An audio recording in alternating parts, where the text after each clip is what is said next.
Welcome to this next episode of the Street Cop Training Podcast. With me is Zach Miller. He's one of our legal instructors here at the company, teaches constitutional policing. You have heard him before if you listen to any other podcast with our company. Zach is a blessing for all of us. Thankful to have him. Zach has the brain and power to sit on the United States Supreme Court, in my opinion. You're laughing about that. It's funny. But I do say that to people. I say that all the time. And today we're going to talk about some more legal issues to try to help you guide your career better. If you're looking for Zach's training course, check out streetcop.com. Join our Facebook group. I'll say it at the end of the podcast, at the beginning, because we are offering free training. It doesn't cost you a thing to join it. And you can follow us on Instagram as well. We have an Instagram public and an Instagram private account as well. Our training courses are worth 10 times the value that you're going to get. I mean, guys, listen, you're getting the value here on the podcast. Imagine what it's like to be in class. This year, I think this company's going to, I don't want to throw a number out there. I think we're going to teach probably in the ballpark of 20,000 cops this year, which sounds like a lot, but in my mind, in 3 to 4 years, I think it's going to be 100,000 cops, 200,000 cops, as we continue to grow and offer, from what I believe, some of the best training products in the country because we put a lot of thought and care into them. So without further ado, Zach Miller, say hello. Hey, good to be here. What is the topic we are discussing for this week's podcast, Zachary Miller? So we are going to pick up where I believe we left off the last time we spoke about consent to search on traffic stops. We, as a Fourth Amendment matter, we could touch on some state law deviations in a second, but so let me start out with the scenario, and then we can kind of go from there. Real straightforward scenario. So let's say we stop a car for speeding, and you've got 2 occupants in the car. And we have 2 officers. So whether it's a 2-man unit or your backup shows up right away, we got 2 officers on scene. We have a driver and a passenger, front seat passenger. And let's just, to make this simple, let's make the front seat passenger the owner of the vehicle. And we discover when we get up there that we know that's the owner. So we got our first officer is going to be talking to the driver for the speeding infraction. And the backup officer goes over and is talking to the passenger who happens to be the owner of the vehicle. So while the driver's interacting with the stopping officer, the front seat occupant is talking to the backup officer, and the backup officer asks during the course of this stop for consent to search the vehicle. So it's his vehicle. So if he gives us consent, we can search the entire vehicle, and we don't need to ask the driver. So while the driver is being maybe given his warning or whatever, we're still on the stop. This is not. We haven't transitioned to a voluntary contact. So the backup officer says, "Can I search your car?" And the passenger says, "Yes, you may search my car." And the question is, well, is that a law? Is the request for the search, first of all, is that lawful? And then also, would the search be lawful?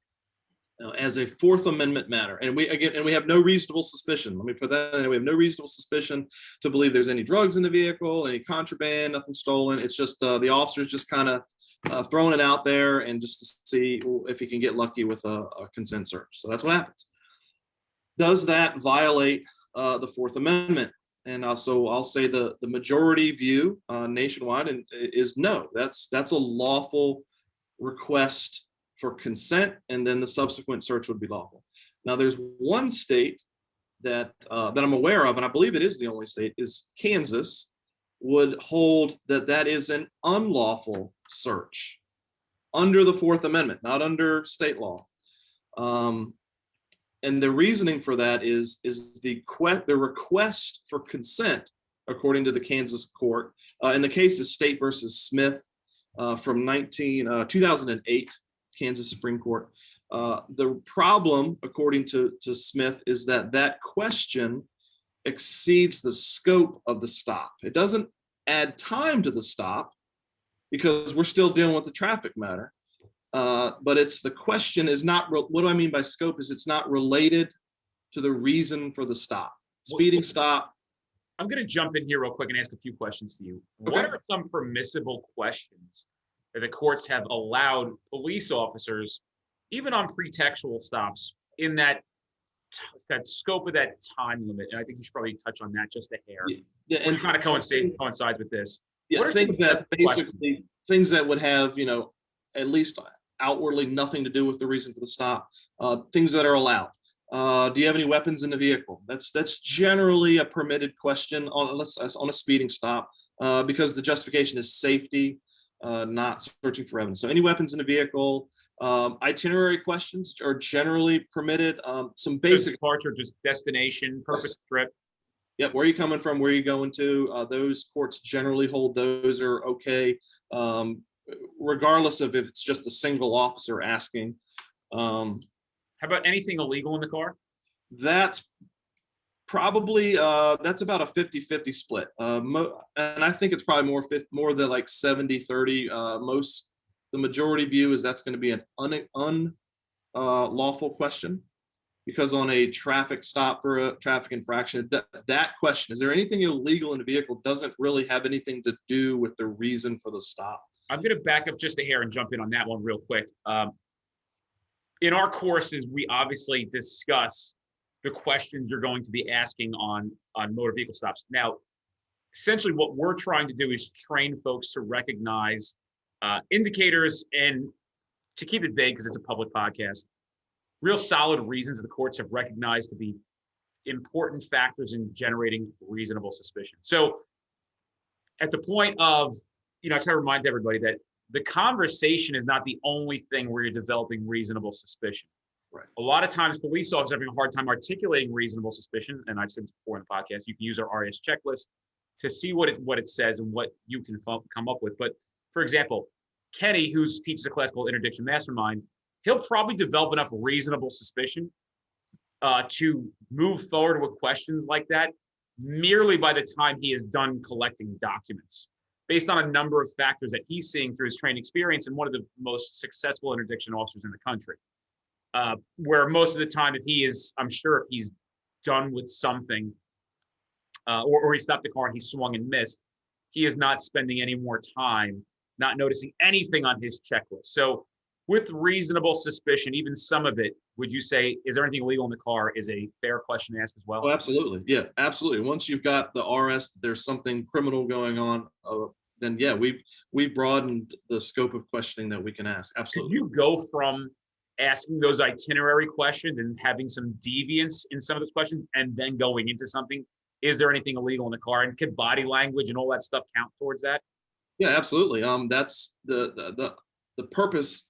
I think the subjective purpose for asking where you're coming from, where you're going from, in most officers' mind, is to develop reasonable suspicion of criminal activity. I don't think most officers really do care where you're coming and going from on a traditional speeding stop, unless we're trying to find some discrepancies in answers, especially when you have multiple occupants and we're asking those same questions and we're looking for inconsistent answers. And that certainly is going to build that RS that we need. Now, the Supreme Court of the United States, I'm guessing in Caballes and Rodriguez, they discussed about, let's take Caballes, for example. You can deploy a dog to sniff a car on a traffic stop without reasonable suspicion, as long as it doesn't extend the time of the scope. It's still part of the scope of the stop, right? That is what most courts have taken from Caballes. Yeah, the dog sniff is not a search, therefore it doesn't need to be justified. So in that time, if you didn't have a canine, but you had those 3 to 4 minutes while you're waiting for your warrant checks to return, instead of twiddling your thumbs, could you continue to engage upon a conversation with the folks, maybe even starting out smaller, and once you start seeing some of the discrepancies, begin to expand and broaden your questioning? Absolutely. Yes. Unrelated to the purpose of the stop in that time? Yes, as long as you're developing a reason, a justifiable reason for those questions. Yes, absolutely. So we want to urge that, listen, if you if you're asking the questions and it seems like everything is up to par, you'll just have to know how to work it correctly. This is probably not the kind of technique that most people running blind radar. And, you obviously running radar, you're going to trip over something once in a while and step in shit. If you stop 1,000 cars, law of averages and ratios say 95% of the cars on the highway are, not engaged in criminal activity, 5% are. It's DEA statistics, right? So if you stop 1,000 cars, you're going to hit 1 or 2 or 3 that are going to have some kind of criminality associated with it, whether it's a suspended driver or something in the car they're not supposed to have. I've even had people who reached out to me who I had a guy in, I'm not going to say what state, I don't want to reveal any details, but he hit a significant amount of cocaine on a traffic stop. And he didn't know what to do. And it was a speeding violation because the guy was coking his brains out and flying through traffic. He stopped the car. he kind of knew something was wrong and ended up finding a half a kilogram of cocaine, which is, 500, 6 kilograms, 1,000 grams. Yeah, so had 500 grams of cocaine in a bag on a track. That's a lot of coke. Yeah. So, yes, it will happen.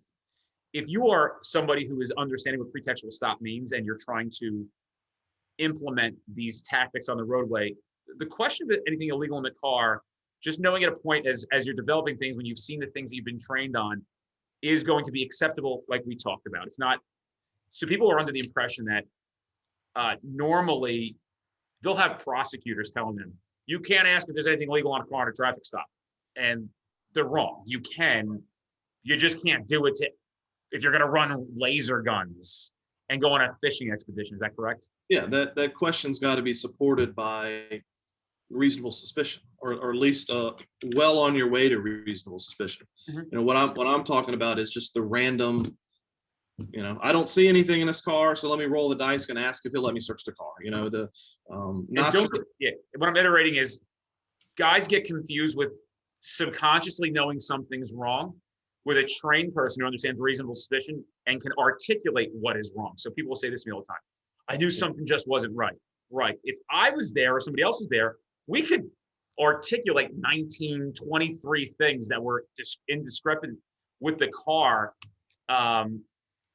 So I don't want guys getting confused. If you feel like you're there and something's not right, maybe having somebody else take eyes on it later on is a good idea to help articulate your reasonable suspicion, because you're just not conscious of it. But certainly don't dissuade yourself from asking that question on a traffic stop, because you may be very well justified in asking that question. We just don't know it. So there is no bright line rule that you cannot or can ask. You just have to know when it's allowed. Right. Yeah. When does it legally? When would I be legally justified in asking these questions? Yeah. There's no one question that you can never ask on a traffic stop. Depends on what the circumstances are. And then the court, it's up to the courts to analyze and see if it was proper at that time. Right. And the good news is most people aren't most people aren't going to a suppression hearing or a trial and get to challenge the legality of that question, because, and I hate to say it, but they don't know any better. Their counsel's not going to know that's a thing. Right. And I can, in my mind, I can see the new guy saying, "Oh, do I have enough?" Look, it's probably just a fact of you not being able to articulate what you're experiencing, but there's no question about it. People say, "Well, what's the difference between a criminal motor vehicle stop and a regular motor vehicle stop?" Well, go out and turn your radar unit on and pull over people for 9 over the speed limit, a clear infraction. You're going to see something very different than maybe another tactic that we'll advise you to do. And you're going to start getting real experience, like, oh, okay, this one was this one was that. There's no better way to learn it between the two than going out and doing it so you can feel it. And, we've offered suggestions about how to employ a tactic that will reveal warrants. You've seen that in my class, right? Yes. And just enforcing some violations that people normally don't enforce, with the totalitarian intention and purpose to bring very, very wanted people to justice. We just had a dude got popped in Jersey the other day, murder warrant, right? So a guy just picked a guy up, played the games, got him on a murder warrant. We just got another guy wrote in the group, if you saw it, he had a guy in Oklahoma in some podunk town. There's a comment on one of the threads, and he said, the guy sat in the county jail for 3 weeks, would not reveal who he was. And at week 3, he's like, all right, you got me. He was wanted for homicide. Wow. And submitted to the fingerprints. So, I always advocate to folks, don't be afraid to do your job. Just learn your job. And part of this is trial and error. And I think that a question like, is anything illegal in the car?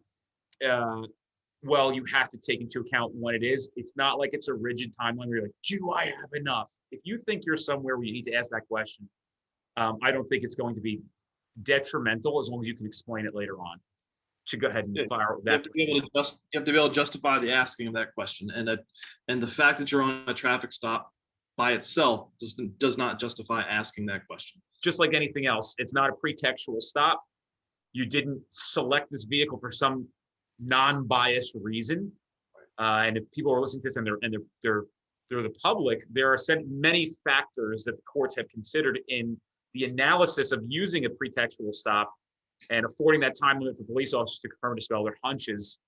And by the way, even those hunches, I in my mind, I believe are built on reasonable suspicion too, right? You know what I mean? Like, Yeah, you just have to be able to put it into words and articulate what it that's is. right, and that's where the biggest detriment is. That's where we're seeing all the suppressions coming out of is a lack of. What is the defense going to challenge when we have a pretextual stop with a discovery of large amounts of contraband? Is the reasonable suspicion. That's the only game they really have to play generally, right? Right. Yeah. Yeah. So that's what we're trying yes. to. We're trying to help. If we know that's the issue, how do we resolve this issue? Well, here's a 13-page checklist of collected data that you maybe in the presence of criminal activity help you articulate what you saw and felt. Yeah, I think the reasonable suspicion to expand the scope of a stop on a traffic stop is probably the weakest link in a vehicle case, like a case where you find a bunch of drugs or whatever. Usually the probable cause to search the vehicle is not as problematic as the reasonable suspicion to justify the asking of the consent or whatever, extending the duration of the stop or whatever is required. Yeah, that's usually the weakest link.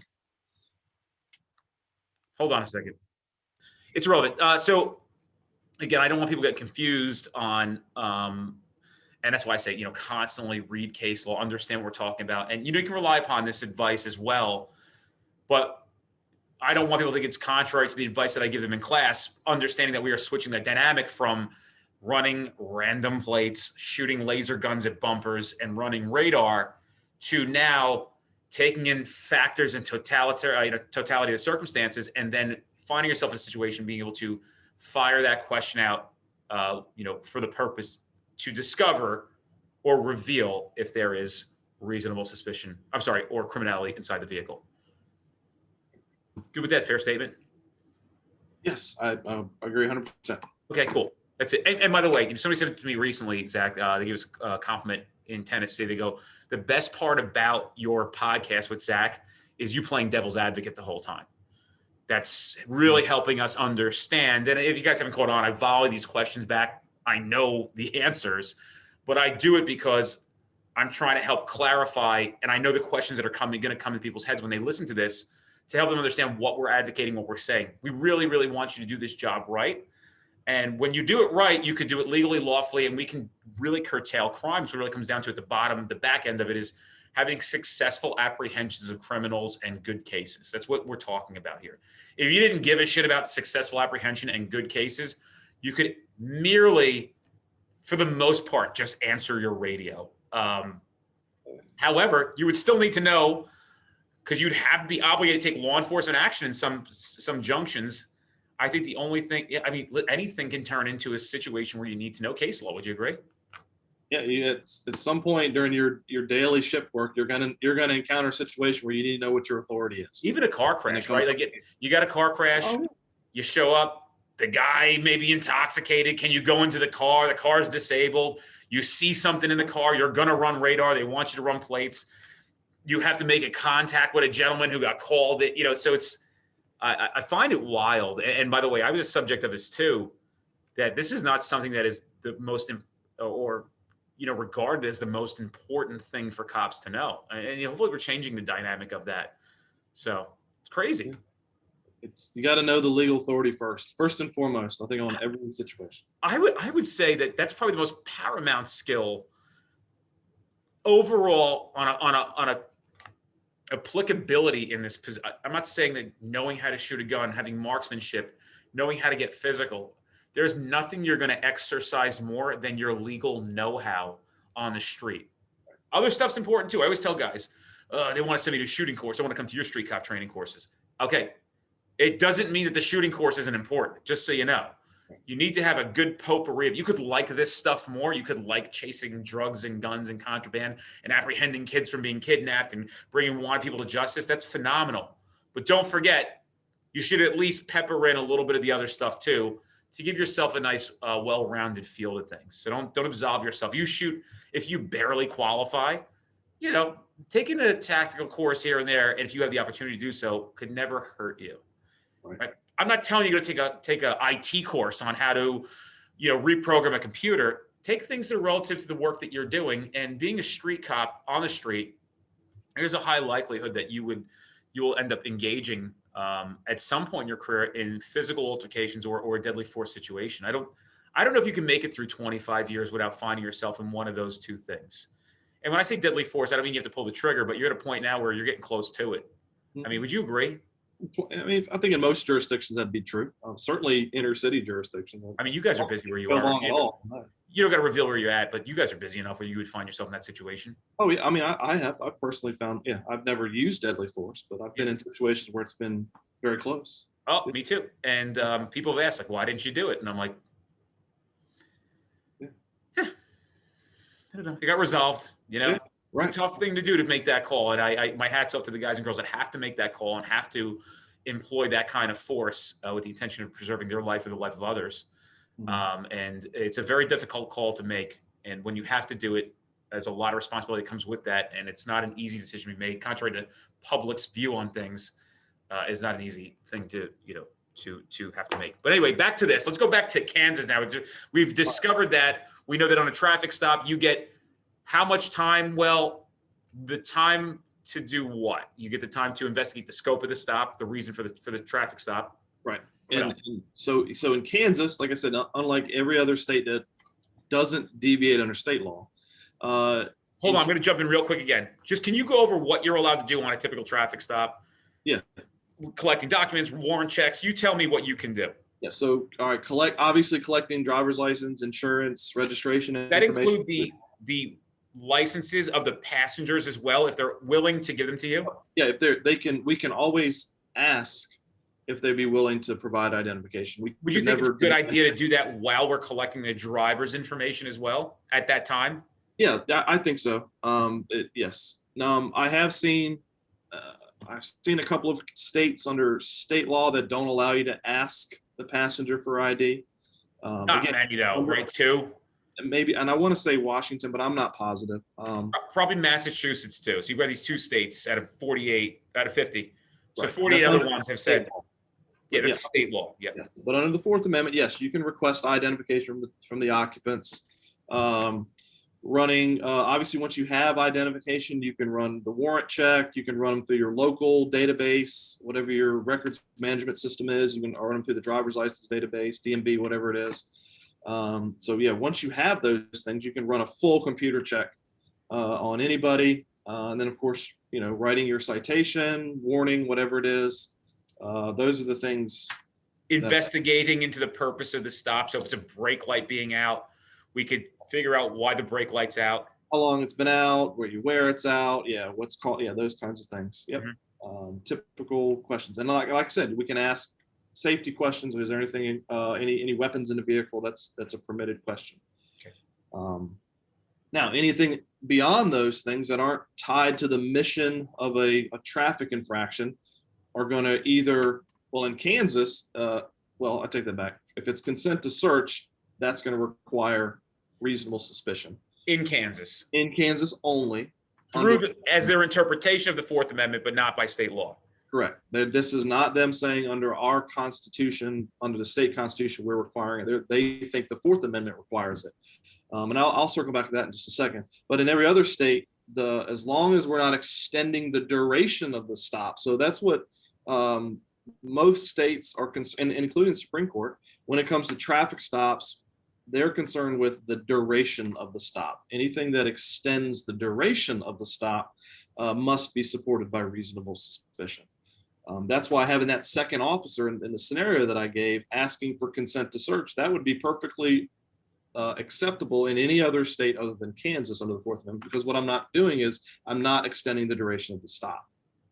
And let me just jump in real quick and say, just so everybody's understanding what he's saying, their interpretation of the Fourth Amendment, for example, in New Jersey, under State v. Carty, which is a New Jersey interpretation, we need reasonable suspicion in the motor vehicle setting only the motor vehicle setting, to be able to ask for consent to search. I know I think Connecticut now has that, and the Police Reform Act, some bullshit they came up with.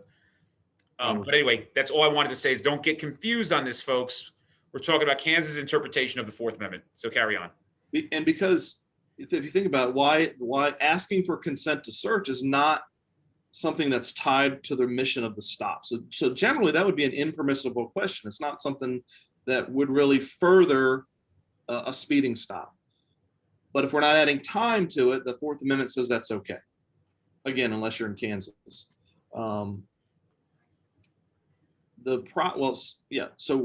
Illinois, not Illinois, Rodriguez versus the United States, Arizona versus Johnson, they all stress that it's the duration of the stop that the focus is on. Now that's inconsistent with what Terry versus Ohio talks about. So that's kind of all of this goes back to Terry, and Terry is concerned with not only the duration of the stop, but also the scope of the stop, the questioning. Again, this is my opinion, and it doesn't really matter at the end of the day, but I think Kansas is correct. In a true adherence to what the Supreme Court first said in Terry, is not only does the duration have to be reasonable, but the scope has to be reasonable. Included in the scope is the questioning, our line of questioning. But the Supreme Court has made it clear in a long line of traffic stop cases that really the only thing they're concerned about is the duration. So it's completely lawful. I just don't think that it's consistent with Terry, and I think Kansas is right. Kansas actually is correct under the Fourth Amendment. So, I mean, if we're looking at extending duration, we can enter into conversations that are even unrelated to the stop. Absolutely. Yeah. You can ask basically any question you want to, as long as you're not extending the duration of the stop. And that's difficult to do if you're the only officer there, because the time you take to ask these unrelated questions, they by definition add time to the stop. Well, that's why I let guys know. I mean, generally most people are doing a warrant check through their force radio. Mm-hmm. If you have 3 people that you're checking for warrants and 1 dispatcher working, that's going to take 5-6 minutes for a full warrant check. So now you got 5 or 6 minutes of, no matter what I talk about in those 5 or 6 minutes, I'm not adding time to the stop. So that could be certainly an opportunity to ask your unrelated questions in that context without having a second officer there. Yes. Mm-hmm. Yes. Cool. So, right. I mean, yeah, that's great. That's good conversation to have. And again, piece by piece, bit by bit, we are trying to help everybody understand what the legalities are. If you are going to find yourself being faced in a suppression hearing, what you could look out for, things to take preemptive steps to avoid that, because we do want successful convictions, and we want to uphold the civil rights, regardless if somebody's breaking the law or not. We do have to follow the rules, and you want to show that you can follow the rules. And there's nothing better than when you show you follow the rules, and you will develop this reputation of being a rule follower, somebody who is doing things the way the courts have dictated you should do it. I remember one of the first criticisms I got was there was a gentleman who tried to run interference for me here in New Jersey, and I wouldn't give him the credit of saying his name. And he told his officers that I teach trickery within the confines of the Constitution. And I said, what does that mean? Mm-hmm. And he said, well, he doesn't break the law, but he does these things.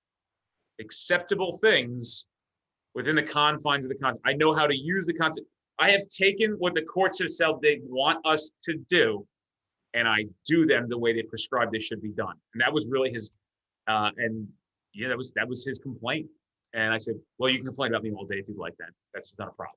Well, the key was he said within the law. So, I mean, that was his complaint. He did never say that I broke the law. It's his problem is he thought writing tickets was police work. Right. So when his police officers actually went out and actually apprehended criminals, this happened when I started this act 9 years ago. This would make people's heads spin, right? You have police department. I got a guy from the police department out here. There was an issue on top of that one. This is the next one that's stacked on top of that one because all these numbnuts started getting in touch with each other. And so a guy calls me and says, hey, we have a relationship with your police department. We don't want to start any trouble. I want to call you and talk to you. And he's a lieutenant. And my hat's off to him. He goes, let me tell you what happened. He goes, this place hasn't arrested somebody in 23 years. He goes, unless we have to, nobody gets arrested here. You understand it? And they're a pretty big agency. Mm-hmm. He goes, they just don't know how to do police work, and they never did. He goes, we send 3 guys to your training class, and they got 8 arrests on Saturday and Sunday. And he goes, and by the way, I know they were legit. I said, of course they were. They used one of the tactics we employ. And again, it's not like I'm saying go out, violate some people. Hey, look for this. This is what it's going to look like. These are simple arrests, and you're going to be surprised who you get. This guy who caught this murderer, right, wanted for murder. It was a simple tactic. It's very light. It's very unintrusive. It's a mere submission of your identification where we are able to check you for warrants, and they do. And he said, I get it. Just never seen anything like this in their lives. This command staff has never seen 8 proactive arrests in a weekend. You know, Zach, this is a place that has 120 police officers. They've never seen, I'm like, 8 in a weekend. Christ, I mean, sometimes I had by myself 8 in a tour. Right. I don't mean I'm saying a tour, my 4-day tour. It would be not unheard of, you know, because I always spent time checking warrants of people, because I never get the first time I ran somebody and found a full extradition hit.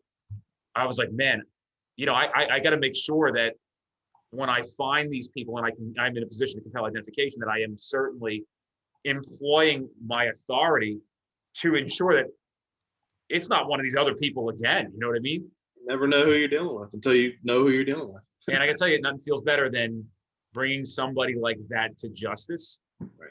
And for the people who would listen to this that have a misinterpretation of what we're arguing, imagine being the victim's family. Imagine it was your sister or your daughter or your anybody, your son who was sexually assaulted, and you wanted justice. Well, you can rest assured that the tactics that we teach bring those people to justice. And by the way, if you don't have a warrant, there's nothing to worry about. You're not even going to get a ticket. Right. But if you don't have a warrant, but if you do have a warrant, well, then you are going to be brought to justice by people that we train. So, you know, things I just want to iterate before we get off this thing. And if you have anything else, I guess we'll do it in the next episode. Hopefully we'll start getting a little more of these churned out. A lot of classes coming up. Check out streetcop.com. We have over 20 instructors now. Again, I tend to believe that we have some of the finest police training in the country. Willing to have a conversation with anybody, anytime they want, to sit down and have, you know, listen, my delivery is obviously a little Jersey-ish. I have some foul language at times, but like, who doesn't talk with that here? But don't confuse the intelligence of this company and what we are trying to bring to the table. And we are willing to have the conversation with anybody who has reasonable common sense or uncommon sense to sit down and understand both sides of things. And it's not an invitation for some fucking wacko to start reaching out and try to interview us. I told you, I've done interviews with some very liberal news networks, and those interviews are gone. You'll never see those. They're over. And the biggest regret, I didn't know, because this was during the, this incident in Minnesota. They had found me, they reached out. We got into conversations. They did not like the answers. So they moved on because the answers were very intelligent. No bullshit, real story. Right. And that's on a couple occasions. One of them I would not engage in. I can see where the guy was going with it. It was going to be a barrage of insanity.